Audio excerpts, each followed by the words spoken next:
for? It's hiring. Okay, well, I don't know where the health department is, but I'll go find it when I'm leaving. Yeah. Oh, that, okay, as I would look from the entrance, it's on the left. Okay, but the library is too. No, If you're standing facing the The parking front lot. Right, and he did. yeah, okay, yeah, Yes. yeah, I've seen that. Well, actually, Career Source said that. But then I've got Yeah. a problem. It's, well, it's a short distance because you can come into the side entrance. No, well, yeah, but Yeah. I don't know. Well, what they need to do too is get Nancy Kennedy. Having a little difficulty walking long distances, so there's handicap, and I have a handicap sticker or thing. So, I don't know, I have to see how far that is. And we can do But either it was way. a good idea. We can meet you at 7:30 up front, or we can, you know, if you're there, we'll help you get into this happening. 22 would be more. I can't promise 22 is the next one because that's when school starts again, and that's hit and miss if we'll get there with school traffic. We still have to. That's it. Let's see, for me, it is, there are, several lanes, because I come from the other direction. I don't come from, I don't know if it's north, south, but Sugar Mill is, I come that way, and I can avoid that long turn lane. We knew that was going to Just be an go issue. beyond it and put my left there, yeah. The time. So, I mean, that people weren't going to be here. it'll work. I'll just call your phone and complain. You can, but I tell you, sometimes I don't get signal in here. This I know, it went right to the voicemail. Yeah, it really does. Well, I mean, walls. It is what it is, man. I need to apologize to you, because that was rather. Well, we knew big to 3 were say. gone, I can't for get sure. in the building. Then, That's the truth. Realistically, 3 you get, 2 sick and you out.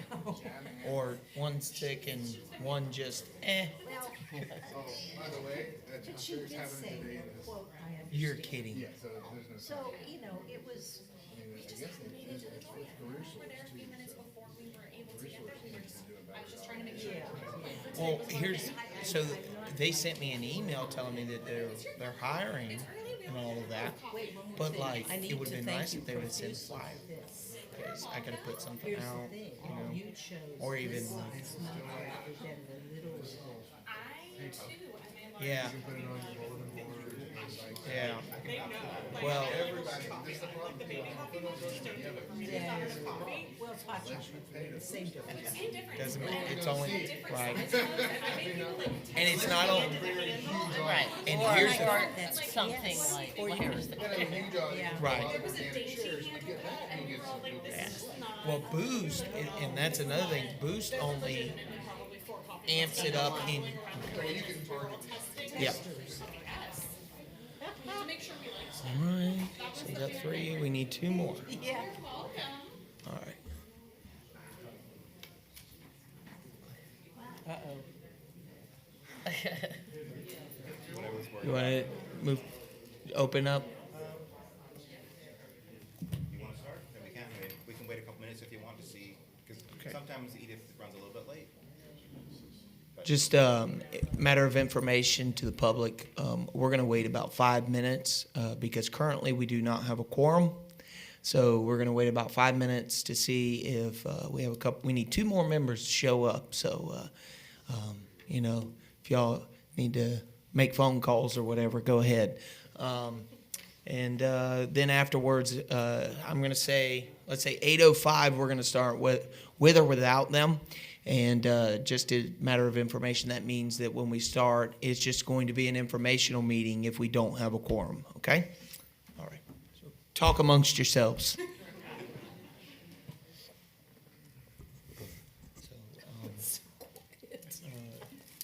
I'm going to... can you turn it off?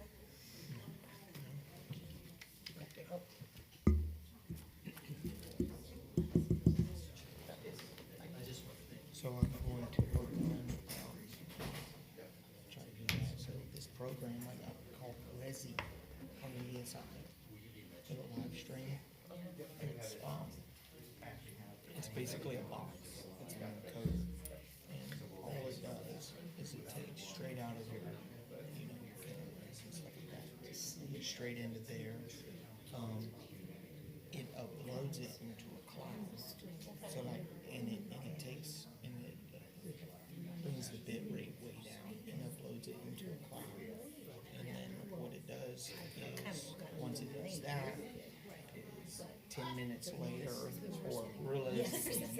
90 seconds all the way up to, 12 hours. It can amps up the resolution and then pushes it back across social media, YouTube, and so on. So in other words, the people online will be about 10 minutes behind. But if you look at, so they'll be about 5 minutes. If you look, we do a 5-minute countdown. Then we do our 5 minutes of announcements. So when they start, they're starting at, let's say 8:25. They're starting, they will see the 5-minute countdown, although live in person, that 5-minute countdown ends. They won't know any difference. Right, no. And it'll give them a good, solid, clear stream. Oh, that's good.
All right, well, it is now 8:05, so we're going to go ahead and go about business. So first is Pledge of Allegiance. So if you would all stand and face the flag. I pledge allegiance to the flag of the United States of America and to the republic for which it stands, one nation, under God, indivisible, with liberty and justice for all. So officially, roll call. Lane Clyde. Present. Ken Jones, absent. Justin Strickland, here. Edith Ramlow, absent. Lorraine Benefield, absent. I'm sorry, Robert Bramlett, absent. Burke Reagan, absent. Mary Elaine Ebitz. Maria Lane Ebbets. I'm sorry. That's okay. You'll get it eventually. Yes. Present. All right. That is it. So we do not have a quorum. So what that means is we cannot approve the minutes, correct? Correct. And what we can do is we can go to open to public. And that way, all of you decided to get here this morning. Thank you so much for being here. We want to make sure you have the opportunity to speak today. I think it's appropriate to still do the green cards. And so that way, if you come up to the podium, make sure you come up. You got to fill out a green card. That way we know who you are. And you have 3 minutes.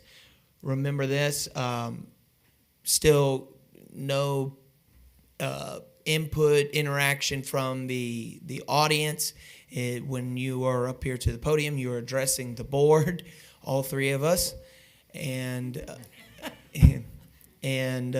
just keep it to us, keep it civil. Thank you. And with that being said, who is our first victim? Speaker. I know somebody's going to speak. All right.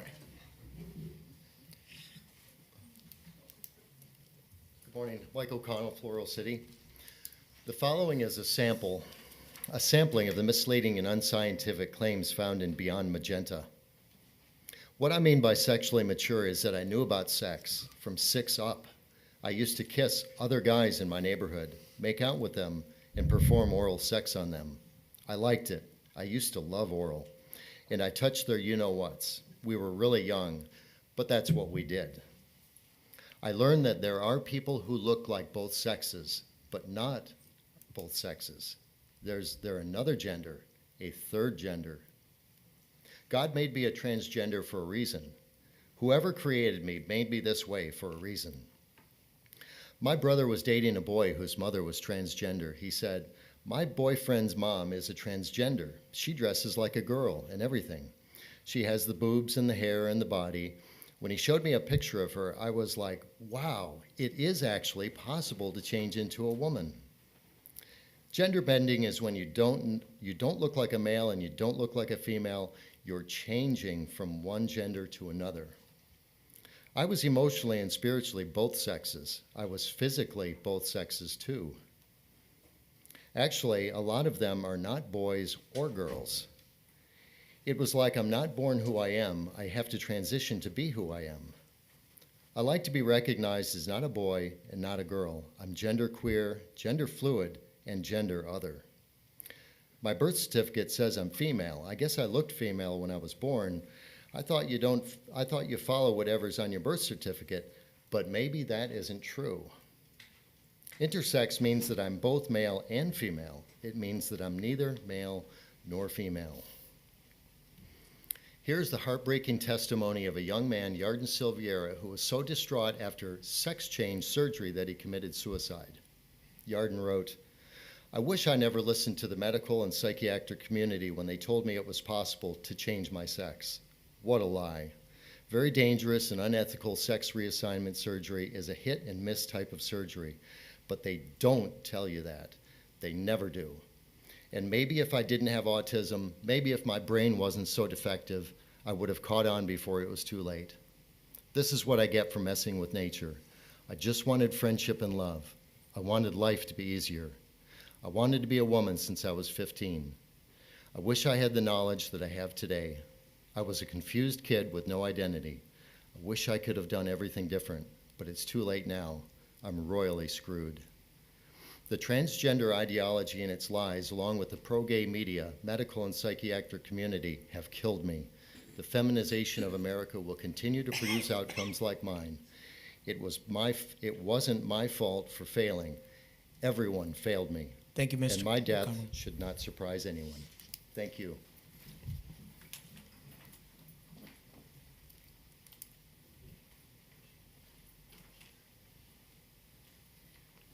I guess I'm second on the hit list. Good morning, everybody. Good morning. I'm here for, I'm very concerned about what's Excuse being me, in. can you mention your name? I'm so sorry, Lala Sanders. I'm in from Inverness. I have a question for Adam. He might not be able to answer me right now, but can you tell me the status of this book that's located in our Coastal Region Library in Crystal River, which is called Lawn Boy? I will not read what's on here because I just don't feel like it. I mean, it's just not appropriate. But this book contains sexual activities, including molestation, sexual nudity, a racially charged commentary, profanity, and derogatory terms, alcohol, drug use. And it is in the shelves there. And is there anyone that can tell me why they removed Hustler and Playboy and other magazines, like at the checkouts? I mean, this material, I mean, there's a reason why they did that. And now we have material like this in our taxpayer-funded libraries. This is not okay. Please be the first ones to remove things like this. We're in a very critical stage in our country right now, and you're just feeding into it if you don't stand up for it. Christianity is under attack. Pastors, counselors. I worked at the courthouse for 13 years. 11 of those years I worked in domestic violence. Things like this, in my experience of that, and 11 years is a long time in domestic violence, but I loved it because I was working with people that needed my help. Mm-hmm. And proceedings like, we need, who's protecting us and you? later on if you don't make the right decisions. And do you know that they're trying to make a law on pedophilia that won't be a crime? They're trying to, make a law that pedophilia is not a crime. I mean, if you don't, you do now. Materials like these entice rape and unnatural acts on another. And my prayer, even coming here, is that your conscience, even though we don't have a quorum, this is information, that you have a conscience so deep that you will have to make the right decisions for American citizens. Thank you so much. Thank you.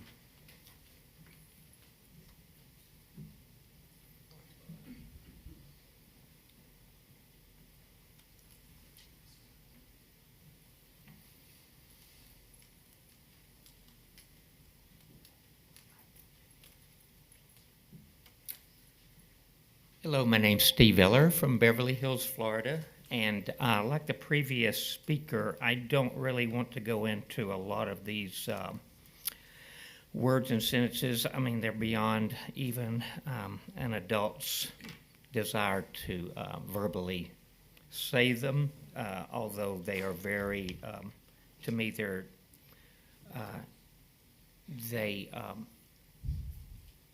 destroy my moral fabric. Just repeating them is not something pleasing. And to have them in a public library, to me, is, I heard it said once that when America falls, a shot will not have to be fired. We're going to rot from within. And I believe that's largely true with the moral decline and decay of our society. If we don't have anyone, and you are our leaders, you are the ones who filter what comes in, especially the library here, but we depend on you to be watchmen on the wall, to look out for us, to look out for our children, for our young adults, what's coming into our minds. The book that I was going to tell you about is one that may have been pulled temporarily. I'd like to know what the status is on this book. It's called Here's to Us by Becky Albertini and Adam Silvera. I wouldn't read this material myself because of the condescending nature of it. And it's not uplifting. It doesn't give us anything to instill integrity, moral fiber, strength, inner strength, things that our children need more than simply physical, material needs. We have inner spiritual and moral needs that our children need to grow and to mature, become responsible citizens. And so I'd like to know what the status is of these books. Do you have any idea, Mr. Chang, what the status of this particular book is? Here's to Us. We wait till the public Okay. input is done. All right. Thank you so much. Thank you.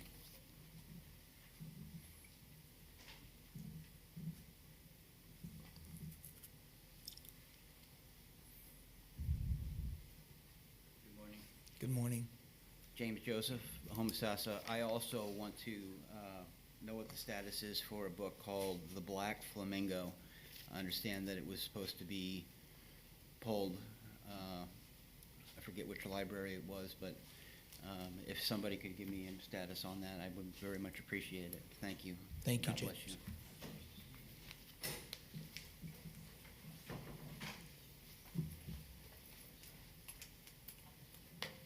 Hi, my name is April Winnock, and I'm from Hernando County. And I'm here to find out what the status is on these books. The book I've been looking at it's called Here's to Us by Becky Albertalli and Adam Silvera. Number one, I don't think many of our citizens here in Citrus are aware of these books, and they're not even aware of the smut that's in these books. Let me tell you something. If I If it were found on my computer, I would be arrested. This is against the law. The stuff that's on this book has a content warning that this material may contain adult nature. They may include pictures and materials that some viewers may find offensive. Offensive. This is, I was shocked at what I saw, talking about boys getting with boys, and in full description. I can't even say it. I had to say a prayer after I read through it. What my point is, we need to come together as a community to protect our children from this. This really messes up the mind. Psychiatrists know this. But how many of our parents and our citizens know that this is actually on the shelves? They don't know. We need to let people be aware, but we as conscientious citizens need to protect our children, and we need to get this off the books. Apparently, this is in the young adult section of some of the libraries here in Citrus County, and the young adult is from 12, I think, to 18 years old. This is wrong. This is just so wrong. And where has our country gone to? I ask you, please, to look into this and get this out of the libraries. This is not any content that our children should be reading, any adult. Thank you. Thank you.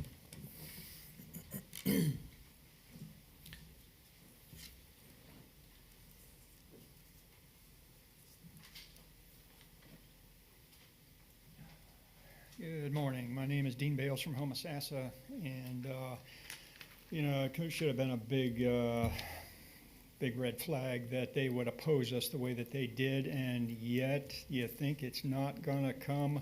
Well, this was called Jack of Hearts and Other Parts. Note the sexual innuendo of the very name of the book, found in the Inverness Library. And we're not even on page 1, and it says, "My first time getting it in the butt was kind of weird." And it just goes on and on with stuff that's ever more. Page 1 is an orgy occurring in a hot tub. The central character is a 17-year-old high school boy, homosexual. And, the Citrus County Chronicle calls this stuff intellectual freedom, but they're very careful, very sneaky to censor themselves like devious people are, and they don't identify exactly what's in the books. They don't quote anything. If they use ellipsis marks to try to soften the blow, they try to play it up as something honorable and noble, and if you oppose them, you're an extremist. Actually use that language. It's amazing how they'll gaslight the public and use tactics of psychological manipulation. But there's F-bombs throughout the book. Apparently not very long, but let's say the book takes up 3/8 of an inch on a shelf. You can't find something better that's 3/8 of an inch thick that you could put on the shelf. I mean, this actually talks about how after anal sex, what kind of nasty substances were upon the male appendage of the boy on the, driving end of it, and stuff that's only for the strong of stomach. When I was about a 17-year-old kid, I was at a public school, and a pervert old man, it turned out to be a retired school teacher, pulled a tattered piece of paper out of his pocket that was of sexual innuendo. I think it has something to do with Moses. He tried to mix religion and pro-homosexual stuff. He's trying to obviously seduce me when we were at the break where you got to get out of the water and sit down and take a rest, and he just came over to me very purposefully, and that was bad enough what he did with that tattered old piece of paper he pulled out of his pocket and the routine that he had. But if he could pull something off the shelf of a public library that's even worse than that, and then he would give it the air of authenticity to a kid that might be young, impressionable, weak of spirit, and not put up the fight that they ought to resist. I just got up and walked away from the guy, but another kid, another town ruffian who he tried that with, punched his lights out and broke his jaw. And I say, good. But stuff worse than what that guy pulled out of his pocket is Thank you, now sir. proliferating. Time's expired. Okay, thanks.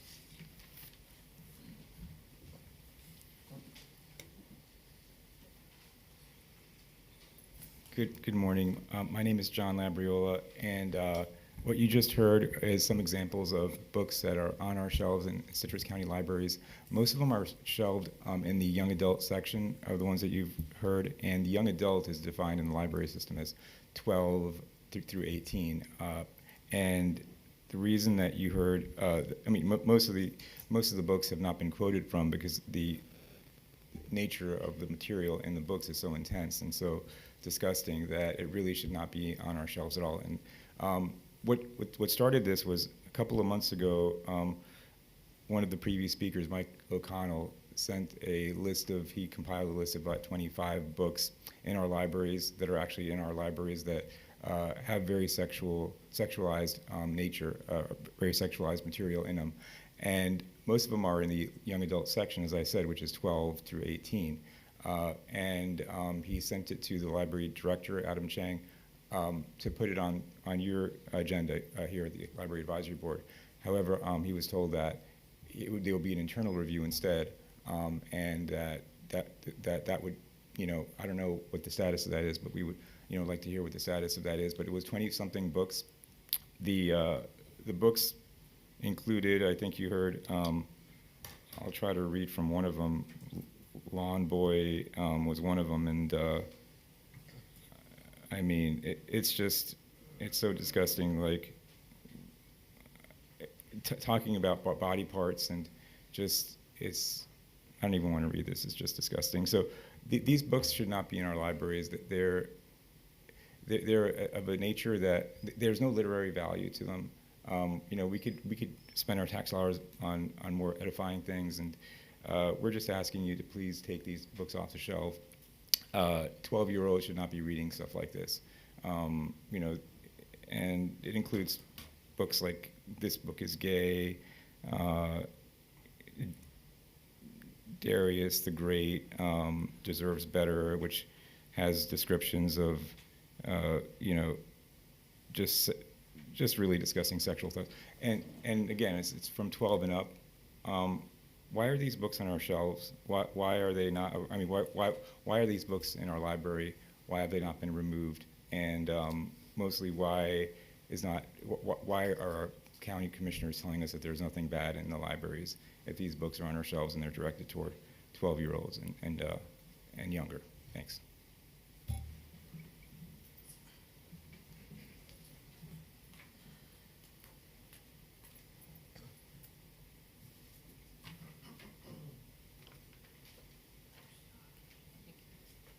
Susan Pellegrino from Hernando. Public libraries exist to level the playing field so all resources are available to all members of the community. Public libraries help build communities. Because of that, public libraries must have the resources that are wanted by all segments of the community, not just those who yell and complain the loudest and most fervently. I'm a mother. I'm a retired elementary school teacher. All children and all adults, no matter what their family circumstances, no matter what their gender identity or sexual orientation, no matter their religion, no matter if they live in rural Citrus County or a large city, should be able to go to the library and find books where the characters represent who they are. It's an affirmation of who they are. Seeing yourself on the pages of the book makes a reader feel seen. It's comforting for all readers, children and adults, to be able to relate to characters in books and to be able to make personal connections to the text. All children and adults, no matter what their family circumstances, no matter what their gender identity or sexual orientation, no matter their religion, no matter where they live, should be able to go to a library and find books where the characters and living situations are totally different than themselves. That is how children learn about the world around them. That is how children learn how not to fear the other. That is how children and adults learn compassion, empathy, and understanding. As a teacher, I applauded parents who monitored their children's reading. In 12 years of teaching 4th and 5th grade, I often had a parent uncomfortable with a book we were going to read. In that case, I'd suggest the parent read the book first and be prepared to discuss the book at home with their child. Books that make us uncomfortable are full of teachable moments. Only once did I have a parent who chose not to have their child read a particular book. The same should be suggested to parents who want to closely monitor their children's reading of library books. A parent should decide what their child reads, not anyone here. Especially with books depicting history accurately being removed from classrooms, it's important for those books to remain in the library to be available to anyone in the community who understands the need to know our true history. I read a quote by a writer and child librarian, Dorothy Broderick. "This library has something offensive to everyone. If you are not offended by something we have, please complain." Thank you. Your time expired. I believe he was. Yeah. Okay, go ahead. My name is Matthew Suzuki. I'm from Inverness, Florida. I've been here for 25 years. I feel a lot of unhappiness and slight semi-ignorance about a lot of subjects. The libraries are for taxpayers, all taxpayers, not the Christian taxpayers alone, all taxpayers. Now, I agree, if some of these books are in the youth section, they can be moved to the 18 over, but should not be removed from the library. It should be available to everybody. Parents need to be more interested in what their children are learning and even being part of it. Like you said, I mean, it's important to know what your children are learning. It's important to support and enforce and tell them of your life stories of what happened.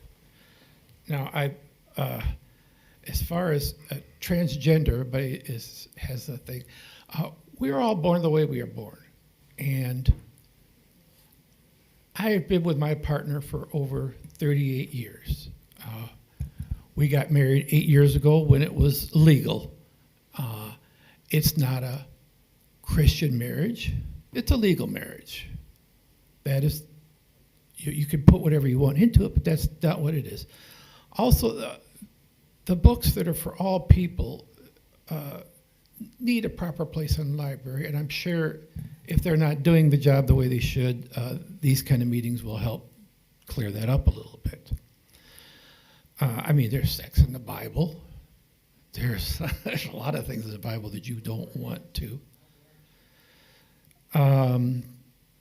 All the words in books are for us to evaluate. And in proper sections in the library, that's what they do and that's what they should do. I get a feeling there's going to be a semi-meeting at a restaurant sometime after this meeting because it seems there's a bit of a, I guess, meeting of the minds, so to say, before this meeting started. I just have to say that I'm a good person. I'm not a pedophile. I love my neighbors. I treat everyone with respect, unless they tell me they don't need to respect me, because no one has that right to disrespect another human being. And I thank you for your time, and I hope you all have a wonderful day. Thank you.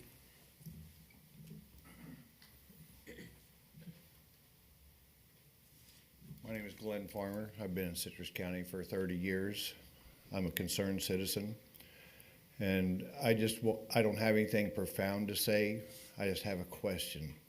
Why do we have books and literature in schools that children have access that should be in a pornographic adult store? And that's all I got to say.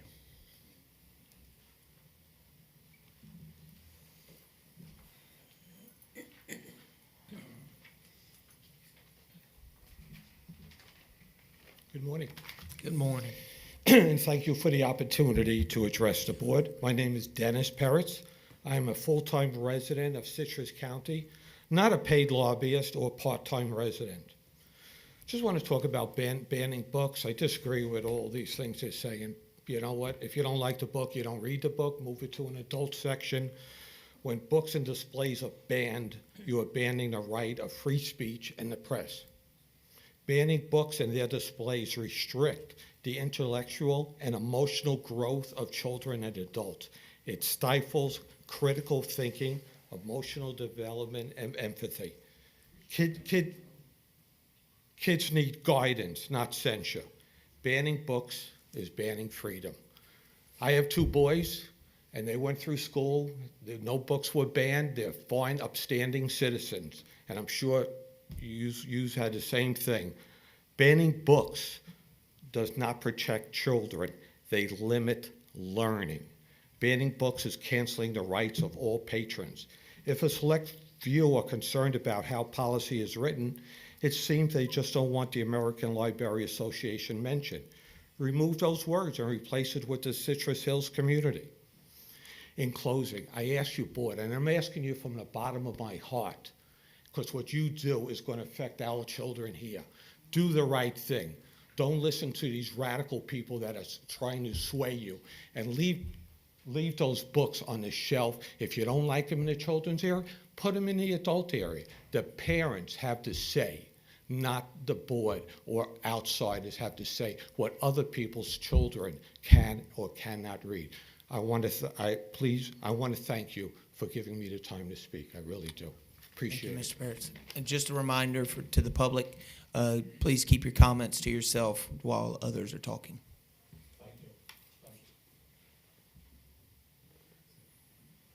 Good morning. My name's Gil Phelan from Lecanto. You know, my heart's racing. It really is. My blood pressure's up. I have news for these people who come here and defend this pornographic garbage that we're feeding our kids. You've let Satan into your heart, okay? And it's obvious. So think about that, okay? Banning books, you know, what does it mean? It's real simple. It means to prohibit. You know what we prohibit? We prohibit beluga caviar. Why? We want to protect sturgeons, right? We ban Cuban cigars. We have to protect against communism. We ban lawn darts because we have to protect stupid people from themselves. You know, do you know we already banned children's books? In 2008, the Consumer Product Safety Improvement Act banned children's books printed before 1985. Why? Because there's lead, a tiny little bit, in the ink. At least they're trying to protect the children. We're not so much interested in banning the books, but rather we're using our adult discernment skills to protect our children. What you're doing by giving access to these queer theory books and transgender garbage is you're hijacking our children's identity formation. They're at a critical point in life, and you know, you rope them in with the bright colors and rainbows and unicorns, only to feed them perverted thoughts. That's criminal. Although you may not be paying the ALA, you are still following their queer and child-abusing agenda. You're still allowing children full access to all the books.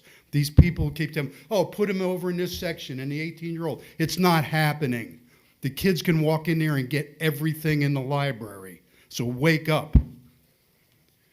You really think that there's no material in there that's inappropriate for children? I'm not even going to read from this other book that we had. I know John did a great job in sharing this with us, but it's all disgusting. You've heard enough. You know, and then in the one book that was mentioned, they're trying to push this thing called Tumbi or whatever that is. You know, it's some app that assures the putrefaction of young minds. You know, we're not telling publishers not to print. We're just telling what we want in our libraries. We, the people, pay for the facilities, the salaries, and the books. We have a right and an obligation to protect our children and citizens by refusing to use our tax dollars for this trash, okay? And I was just meeting with a couple guys the other day. We're really protecting our kids. I went into the library. It took me 30 seconds to get online and find the putrid porn photos, okay? Oh, we have no idea how long this has been happening. We have the best blocking software known to man. Well, I guess Thank not. Thank you, Mr. Fallon. Your time's up. Okay, so please wake up.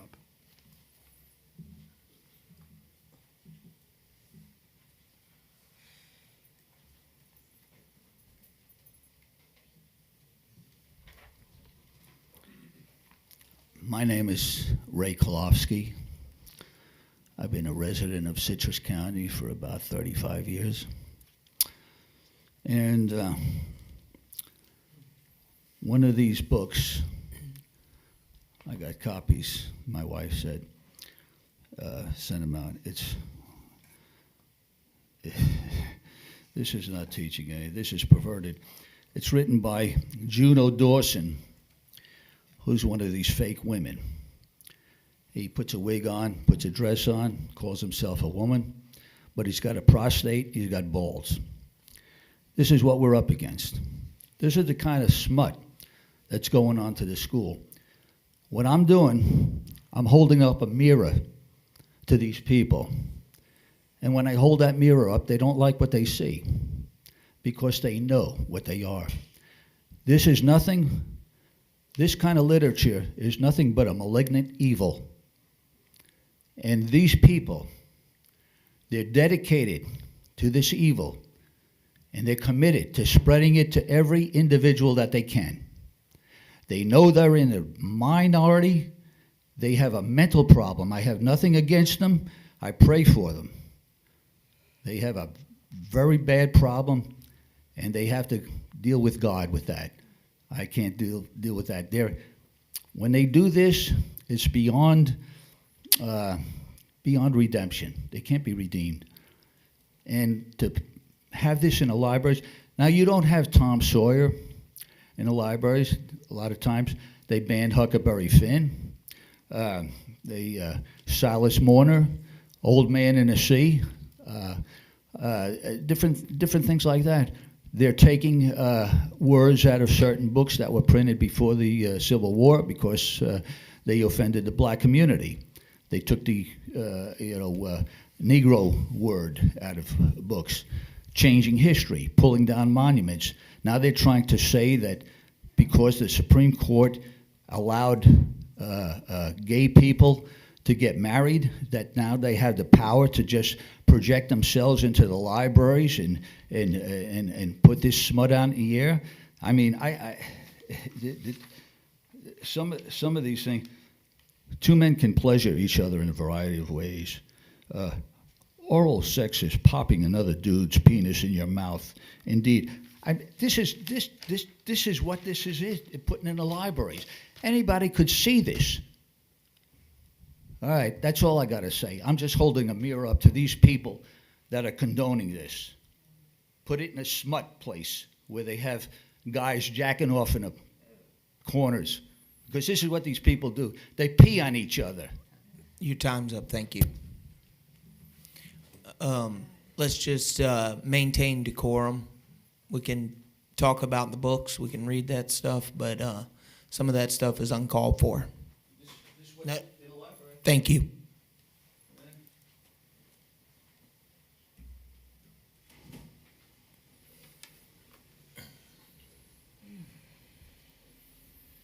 Hi, my name is John Cleveland. I'm from Citrus County. Listening to all this, I was going to talk and ask about the status of Darius the Great, but I don't think I need to now. And I can't talk about, in the front of females and stuff, the content of the book. It's just wrong. I don't want anything banned, but a 12-year-old child is not a young adult. I don't know who could have came up with this kind of a rule. It's a joke. That's all I got to say.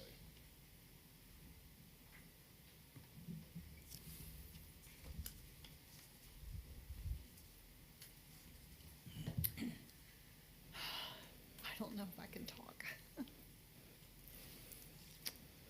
My name is Margie Eller, and I am from Beverly Hills.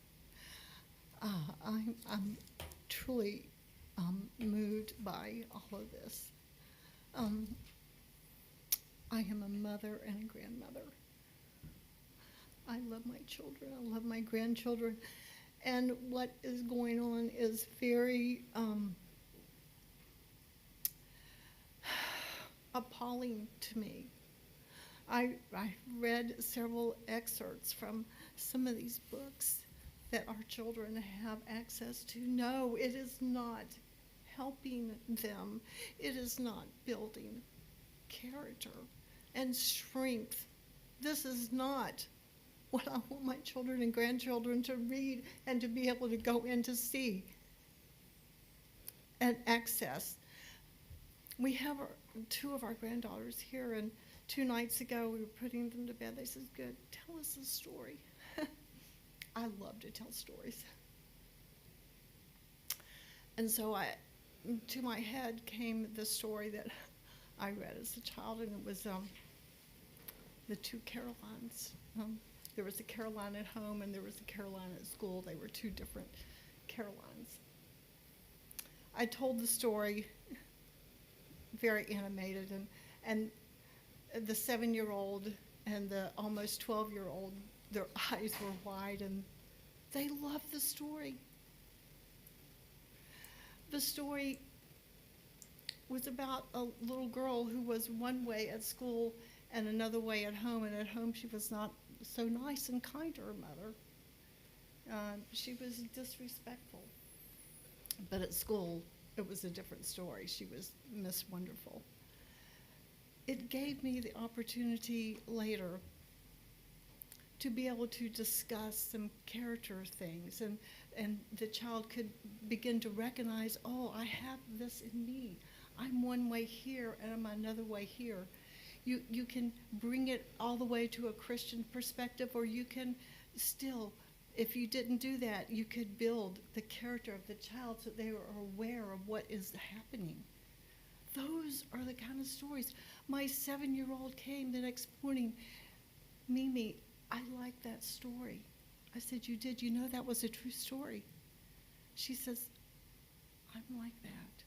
It gave me the opportunity to talk to her so she could recognize what was going on with her and give her opportunity how you can change that, how you can change it. That is what I want, not just for my grandchildren, for all of the children. This is evil that is being Thank you. Your time has introduced. expired. Thank you. Okay, thank you.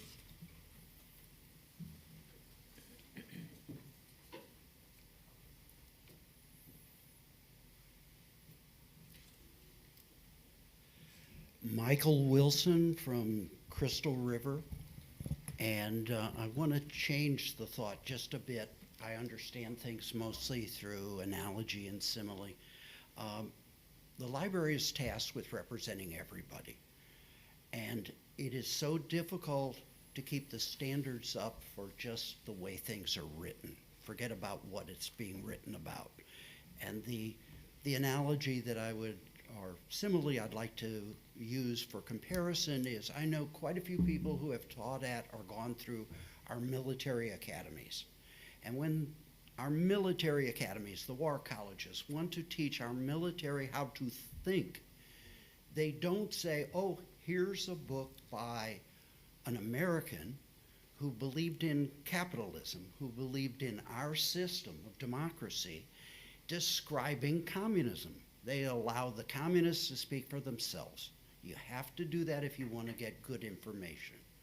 History is one of those areas that the academic field does not reward people who write history books all the way through college. You have to be writing a graduate book before it will influence your tenure status. So the quality of our history books in high school is atrocious, but it's supplemented by what's available in our libraries. And it is this difficult selection process that the library goes through year after year that allows children who are inquisitive to find resources that aren't available to them in their schools. So thank you for your job. Thank you. Anyone else?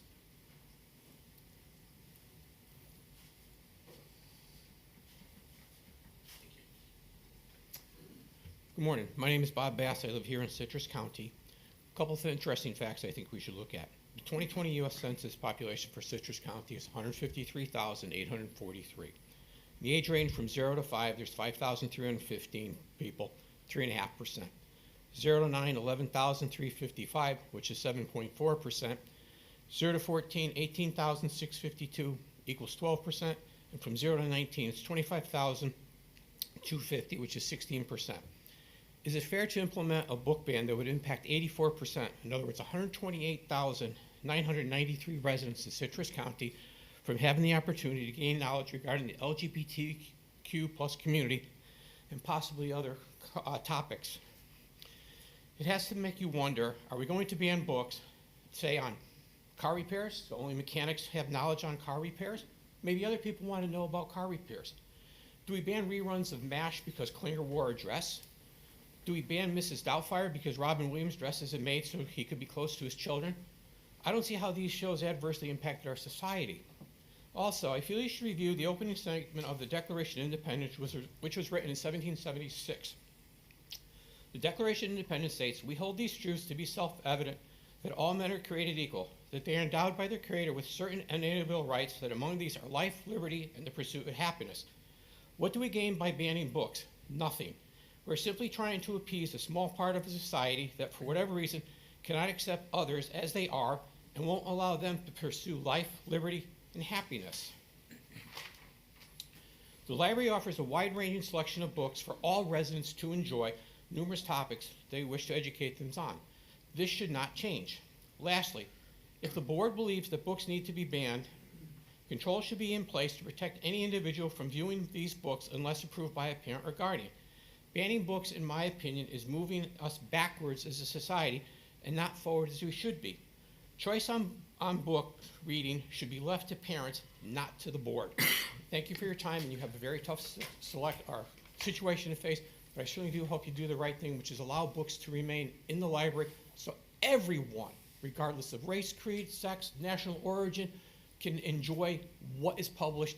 And if you want to classify a select section as protected, that's fine, but all books should not be eliminated just because a few select people feel that they're wrong. Thank you, and have yourself a very nice day. Thank you. Anyone else? Good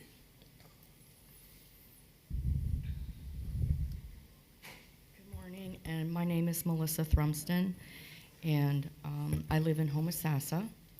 And I would like to know the status of Be Amazing, the history of Pride. I'm going to read the first line. It just says, "Hi, my name is Desmond. I'm a drag kid and LGBTQ advocate." I don't know how old this kid is, but he's been misguided and he's not living out his purpose. God did ordain sex between a man and a woman, not to be confused. A child can figure out their own life. I grew up as a woman, but I was a tomboy. I loved riding tractors, taking care of my farm animals. But you know what? Here I am. I'm a woman, and I'm proud to be a woman. But we don't need to be misguiding our children. Some of the books that we're asking to be banned, they're the ones that have the pornographic nature. If my son, as an 8-year-old, found a Playboy, God forbid I even have one in my house, but if he found it, I would take it away from him. He is not allowed to have those sexual pictures and images. Once you see something, you can't erase it. You live with it in your mind the rest of your life. God did ordain sex between a man and a woman, not to be confused. So I just ask that you would consider all of the advocates here that are protecting our precious little children and their minds as they grow up. You know, they'll figure it out, and but they don't need any help from us.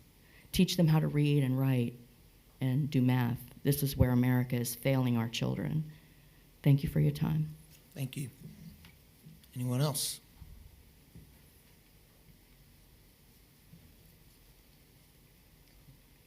How you doing? I'm Bud Hurley. I'm from Beverly Hills.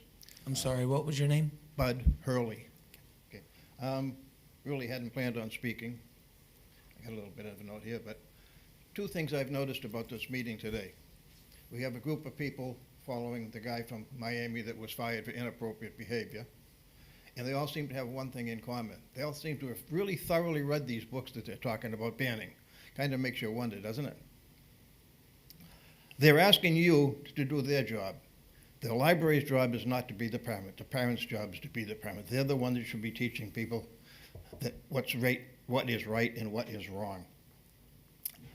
Bottom line is, all information needs to be in the library. Everything we know, everything we've learned, everything hopefully in the future should be in the library, and it shouldn't be censored.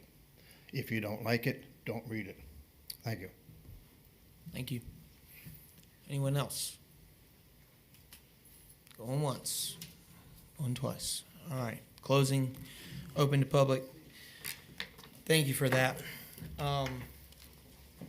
So keep in mind, again, we do not have a quorum, so we can't make any decisions today. But I do believe that for the majority of you, we do have some information, and maybe Director Chang can speak to that in just a moment. I know that several of the questions were directed straight to Mr. Chang. I will, address just a couple of the things. There's a couple books that I believe were mentioned that were on that list that are under review, and I don't have the information in front of you or in front of me, so I'm not sure. I can't audit that information as to speak, but maybe you can, or if not, maybe next meeting we can get the info.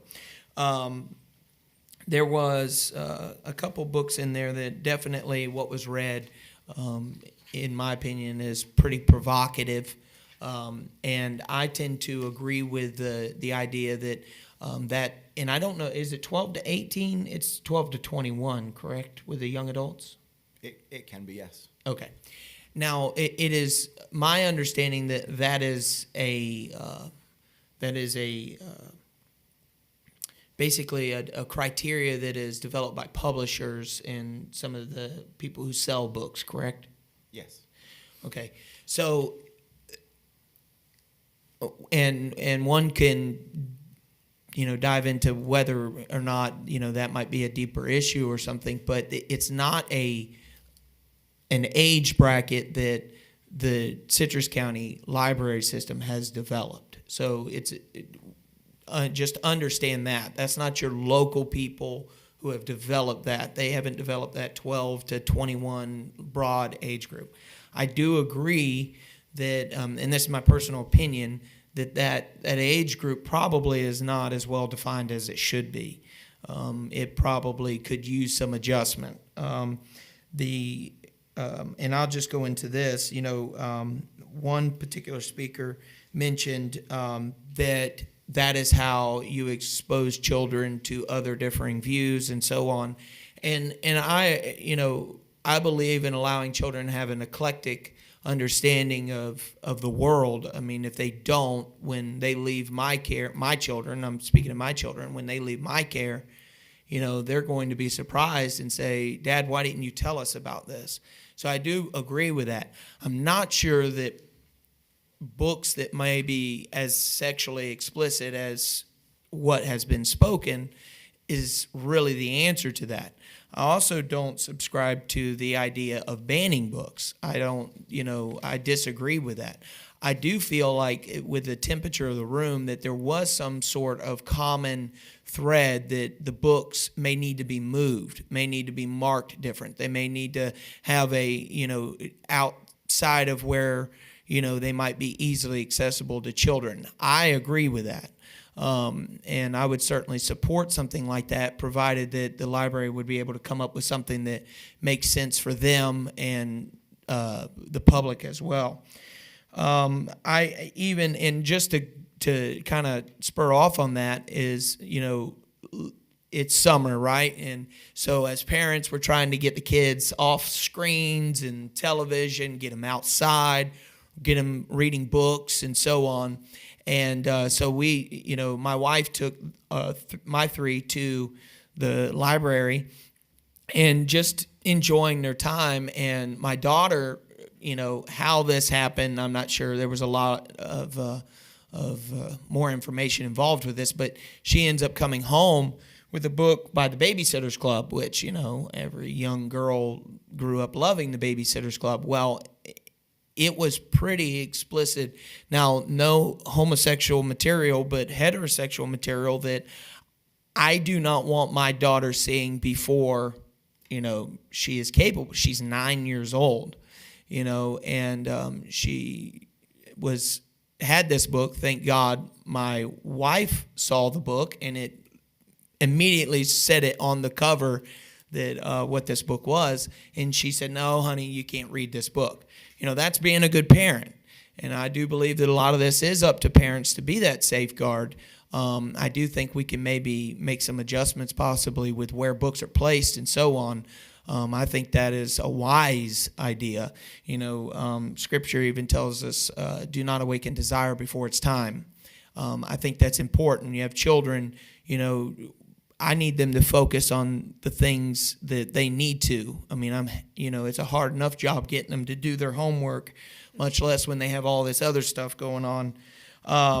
And I do believe that is a common thread, is not 100% common, but I do believe that's out there, that people are saying, hey, we do need to move these books. They may not be available, need to be made available to, just where it's so easy for a child to pick up. And I fully support that, fully. Again, this is not, we don't have a quorum, so I can't make a official recommendation for that, but I would say this, as a citizen of this county and a father, I would highly recommend something like that. Next is, we did have a gentleman speak as why do we have these books in schools? Again, thank you, and we cannot speak to what's in a school library. That is not us. We're the Citrus County Library, which is the public library, and the public library does not govern what's in the school. That's not at all anything to do with us. I would say you may want to ask the school board that, but just to give you kind of an understanding of that. And I think, that was pretty much the gist of all of that. I would say again, listen, some of the stuff in the excerpts that were read, I'm telling you right now, I would not let my kids have that. That's 100% for sure. But I'm also, I don't know, this may get me in trouble, but, which I've been told that's usually a sign you shouldn't say it. But, I think that there should be a book, there should be a copy of Mein Kampf in every library. I hate what that book represented. I despise it. But, history has proven that when we try to erase information, the society falls, and usually falls prey to that which you're trying to erase. So I am very careful when we come to banning. When we talk about where it's placed, and we talk about maybe even putting in some more protections, as into certain things, I can support that. One final note, and this is just something I have to say, is as a minister, I don't believe anyone's beyond redemption. So I disagree with that statement. I understand the context. I understand what was behind that. But I do not believe anyone is beyond redemption. And so that's my public input. All right. Anybody else? Yeah, I have a few comments from a librarian perspective. Basically, it's not necessarily just library collection development policies and things like that. It's really what the publishers are almost requiring that authors write these days. I regularly get sales books, emails, etc., from publishers saying, look at our new batch of books that we're printing this year. I went ahead and looked through some of them, went to Amazon, looked through reviews, etc., and not so good. And they haven't even hit the libraries yet, or so I thought. No, quite frankly, they are, some of them, already in the Citrus County library system, including not just the young adult area, but the juvenile section. which really kind of alarmed me, quite frankly. I'm all for having books that are an education, and yet there's limits to that as far as what you should even be buying for your communities. And so if you're going to buy things like, for adults, that 50 Shades of Grey comes to my mind. Just books that are really, quite frankly, not even soft porn, but hardcore. And then you really got to think about what your collection is there for. When I worked at Tampa Hillsborough Public Library in the downtown library, and this was before the internet, and we had to have people come up and request Hustler and some of the other porn magazines for us to get from our protected area and then actually give them to these fellows and females. And so, it's like that also subjects your employees. Now, I don't know whether or not you've quizzed your own employees as to whether or not they are uncomfortable circulating this type of stuff to children or other adults. But it's something that you might want to really consider. Again, we don't have a quorum. I do agree that, if we're going to have pornography in the library, it needs to have its own section. Especially, I see some of the faces out there, especially things that, parents, the child got the book home. It was just something on the front cover that alerted the parent to say, okay, no, you can't read this one. Okay, unless, of course, the parent is actually looking at each book before it's checked out, which sometimes when you have several children, you just don't have time to do that when you're waiting in the line or you've got other errands to do as well. So I understand that. I had my two as well. And so, I think I really do side more with the child's brain development. It's not just, whether or not it's educating them or grooming them. It's really about how children's brains develop. And if they see these types of images, if they read about this type of imagery, then their brains are going to be different. And that's science. It's nothing else. It's just pure science. So, it's harder these days because of the internet, YouTube, et cetera, unless, of course, you don't allow your child to have any screen time or any phones until they're 18, which is these days, it's unbearable for the child to go without a phone. I know, because I did that with my own child.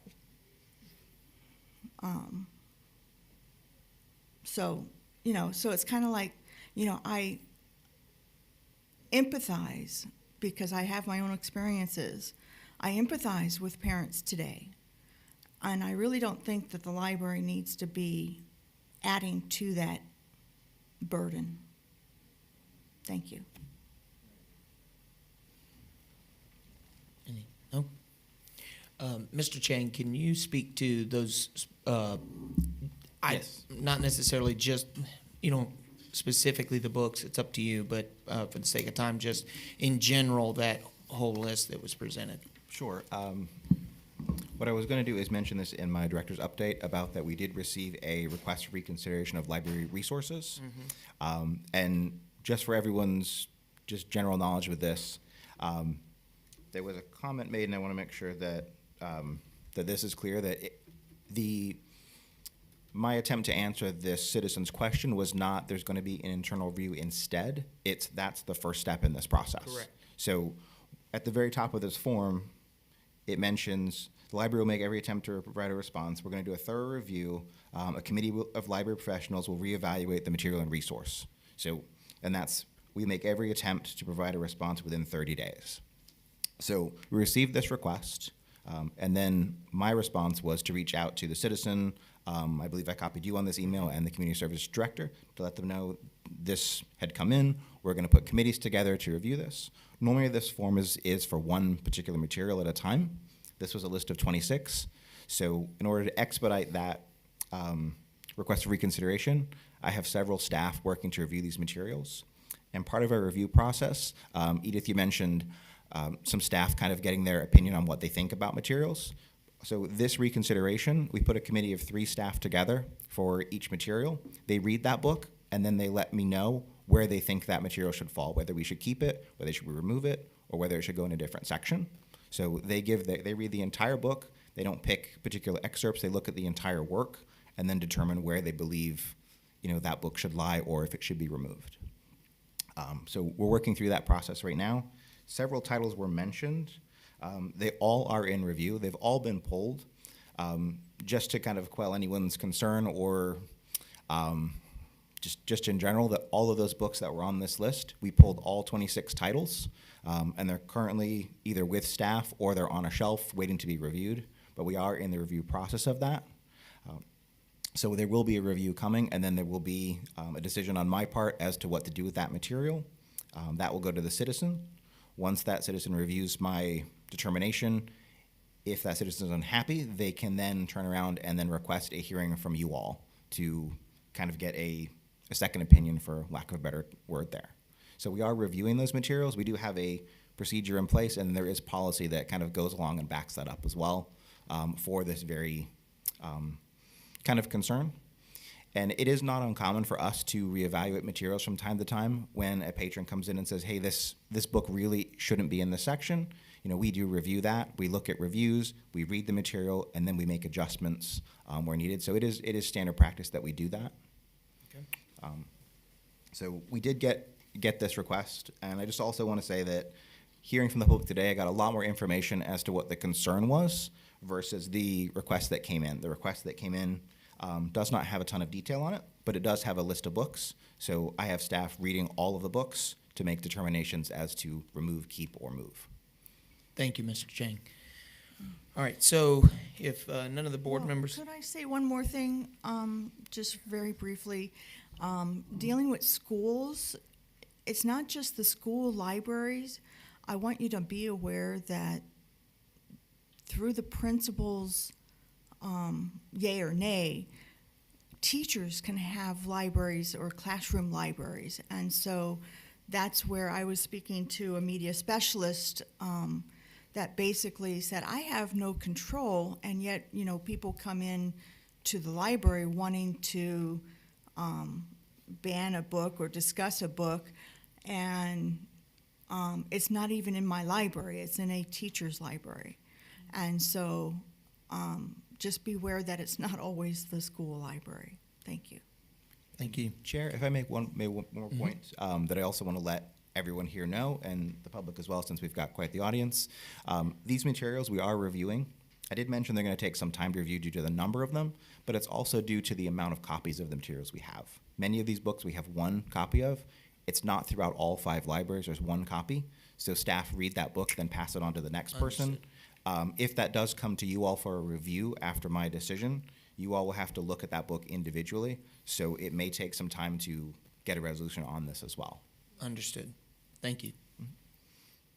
Oh, no. You just had that look. All right. So we're going to move on to special items, and we have, I believe, a presentation of Lake Regions. Yes. Very cool. Okay. So I want to give you a update on the Lakes Region renovation.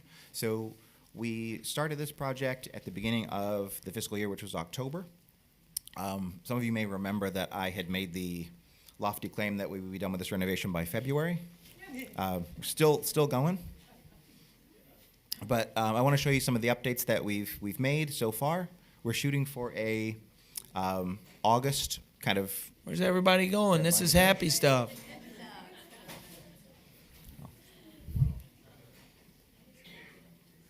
Sorry. That's Go ahead. okay. No worries. I'll let it kind of quiet down and then I'll just go on.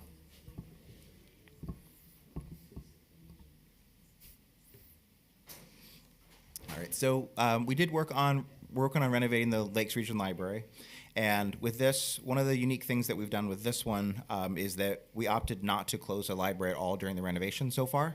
So all of this has been happening while the public has been in and out of the building. Some services have been limited at times. Our community room has been unavailable, things like that. Parts of our collections have been closed when they're carpeting, different things like that. But we have always tried to keep it open because we know the library is a vital resource in the community, and we didn't want to put anybody out of the ability to use our library where possible.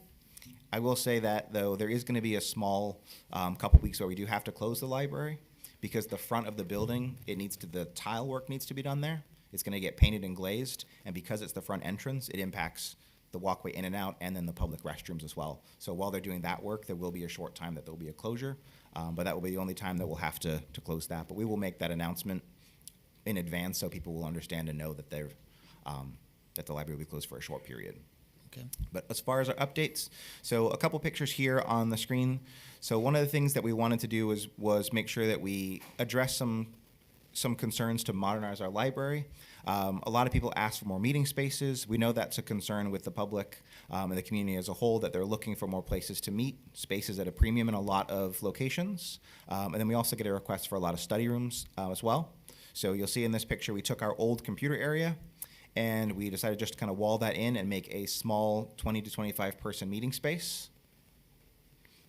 And then we also built two moderately sized study rooms as well. They house about 6 to 8 people for the study rooms, so they could have small meetings in them as well. But this particular branch at Lakes Region will have 2 study rooms and another meeting space, in addition to the large meeting space it has currently. Another thing that we addressed was just modernizing the library by replacing some of the old style that we had there. So on the left, there's a picture of the old carpet, which was a rolled carpet, and on the right is the carpet tiles that have been replaced with. So the carpet tiles will help dampen a little more sound to help our libraries just be a little quieter. We went with carpet tile versus rolled carpet, so it's easier to replace and maintain. We won't have as many issues that we had with the rolled carpet where it kind of bubbled at times and it was very hard to get it to smooth down. So with this now we've got a nice tiled carpet that we can just peel up and move as needed. The entire building got a completely new interior paint. So you'll see some pictures later where the paint is changing, but on the left is the new paint and on the right is the old kind of paint that we had. So we brightened the building up quite a bit. In addition to kind of brightening it up with paint and carpet, it also got a refresh of ceiling tiles and lighting. At the beginning, I wasn't sold on the idea of replacing all the ceiling tiles. I wasn't sure what kind of effect that would have, if anybody would notice.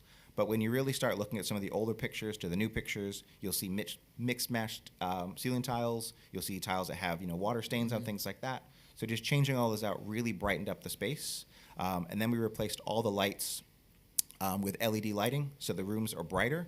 It's more energy efficient, and it'll save us a lot more in terms of just energy costs and labor as well, because the bulbs and things won't need to be replaced as frequently. You can see from these pictures, they ripped up all of the flooring in the library commons and everywhere throughout the building. And we also installed new hard flooring in our staff work areas as well. And then here's a picture of our youth room. This one is one that, for those that frequent the Lakes Region Library, if you go in the youth room, you'll notice probably the biggest change here. What we've done here is the picture on the left, you'll see the stacks going from kind of left to right. And in the picture on the right, you'll see now they're going kind of up and down. So that accomplished a couple things for us. It made everything more uniform, so the stacks are all now the same length. And they also actually created more space within the building in that room. We tried to look at more flexible space, more open space was kind of a goal with our renovation. And we accomplished that by just changing the way the direction of the stacks face. But the other thing in this picture to kind of take note of, if you go back, can you go back? Okay, perfect. And this one is, if you look on the left, you'll see the shelving over there is 5 shelves high, so it's a little over 5 foot. And what we did was we actually reduced the shelf height within the youth room. So now They're only 4 shelves high instead of 5. And what that does is it allows you, or anybody, staff members, parents, you can stand anywhere in that room and you can see the entire view of the building, the room. So there's no tall stacks to hide behind. Everything is just, you can see everywhere in the building, in that room. It also makes it a little more accessible to kids. It's more kid-friendly. But one of our main concerns there was trying to increase visibility in the room of our youth room. So we worked on that. And then you'll see here in our youth room, the other thing that we did was we have a growing interest in story time at all of our libraries. So one of the concerns was the area that we were holding story time wasn't quite big enough or was getting kind of cramped. So we looked at a way to maximize that space. So we moved some shelving around, we adjusted some things, and we've almost doubled the space now for story time.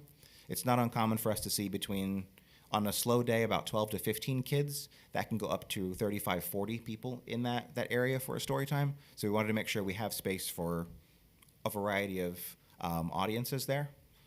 So that was another change that we had made. And then this slide also goes over our large print section. So one of our collections that we do get a lot of requests on is our large print. So we wanted to address some of those issues as well. You'll see on the picture on the left, there is a window there.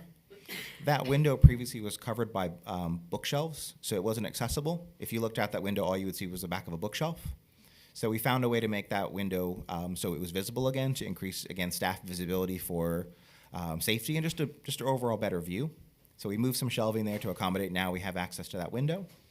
And then the picture on the left, you'll see the shelves are short there, and on the right, the shelves grew in size. In order to accommodate more large print materials, it's probably a good 15% more materials that can go in that section now. It's also higher, so that should help with some of our patrons being able to access those books a little easier. They don't have to bend down to that far bottom shelf as much. They can access things kind of at eye level or a little bit below, so it'll ease that concern, especially in the large print area. The way we accomplished this was we didn't actually buy any new shelving. Our budget was $600,000, so we were trying to be very frugal with what we were doing to do the most that we could. What we did with this was we took the large print shelving and our reference shelving, and we put that inside the youth room, and then we took the youth shelves and put them in large print. So it allowed us to modify both of those collections at a very, very low cost. We're still waiting on some furniture and things to come in to update the final piece of the project, but these are some of the improvements that we've gone through and made so far. So before I get into questions, I want to just let you know of a couple things that we're waiting on before we're finally finished. So we're working on the paint and glazing of that floor tile in both the restroom and the entryway. That's the portion that we probably need to close for. We're going to be installing badge readers on all of our staff entrances and staff doors internally so they're more secure. We're going to be moving some data cabling to move our computers to their actual permanent location. One of the big moves that's still yet to happen is our circulation desk is going to move to the center of our building. So it's going to be the first thing you see. It's going to give better lines of sight for staff throughout the building. But as you walk in, it's the first thing you'll see if you're heading through the front doors of the library. So we're waiting on making that change. We're waiting on installation of some underfloor powering. We're going to have some power running just under different tables and chairs and things so people can plug in, because that's a growing concern of our patrons. They want places to plug in and charge and use their devices. We're seeing a shift from coming from using our devices to now people bringing in their own equipment. So we want to make sure that we have adequate power and space for them. And then the last big thing is waiting on that delivery of furniture and the installation of the furniture. So we are working on getting a deadline for that. That's really the holdup at this point, is when that furniture is going to be finished being manufactured, and then when they can deliver it, that's when everything will kind of tie together. So I'm hoping that will be early August, that we'll get all that done. And once I get that, you all will get an invite to what we're calling our grand reopening, because we'll have that little period of closure, and then we'll open back up with hopefully a finished product. And then one thing I didn't put in the slides that I think is worth mentioning is we're modernizing our library, but I still want to make sure that we kind of maintain that traditional value of libraries are kind of quiet. I know over the last decade or so we've said that our libraries are getting noisier. I'm trying to find a balance there. One of the big issues and why those meeting rooms and study rooms become so important is a lot of times a community group wants to meet in the library, and if our room was booked, instead of saying no, we did the nice thing and said, we'll find a space for you. But that would mean we would put them in the main part of the library, so they would be having conversations, and it would drive up the noise. So having that additional meeting space will help with that. And we are also trying to experiment with a way for better customer service. When you come into the building and you have a question and you want to go to the circulation desk, the phones won't be answered at circulation. We're going to have them answered in the back of the building so that when you come into the library, A, the phone doesn't ring so you don't hear that, but then also when you come in, you get our full attention and we're not on the phone when you may walk up. So we're going to try to make that change. It's going to take a staffing adjustment, but we're working on that. So any questions? Yes. What's your new guesstimate for completion? I'm shooting now for, I would like to say August 7th, but I'm waiting on a confirmation of the furniture. So as long as that furniture can be delivered before the 7th, then the 7th would be my date. If not, it would be the next week or the week after that. It's really dependent on that furniture delivery. Thank you. Good job on Miss Ebitz getting to that one before us all. So that would be my only question, but I just want to say good job. You guys are doing a good job. Great. Y'all took this on, and I'm looking forward to coastal region. So Okay. Yeah, so one other thing I'd like to say while we're waiting here for a second is just a thank you to staff for all the effort and things they've put into helping with this renovation. It's been a lot of work and definitely a lot of trial and error, trying to figure out contracts and vendors and scheduling, all in addition to doing our regular jobs that we have for the library. But it's really coming together, and a lot of it is a product of the work of our staff putting that stuff together. Justin just had to step out for a minute, but he'll be back shortly. Does anybody have any other questions about renovation? Can't wait to see it all. Did you ever think about putting a fountain in? We did, but I'm not sure where we would put that, and our budget doesn't really allow too much for that. But if you have any ideas, I'd certainly welcome see where we could, possibly look to put that. all right. So bad news. Per the county attorney, we have to end the meeting. We cannot have a meeting at all without a quorum. So, thank you. You're dismissed. Okay.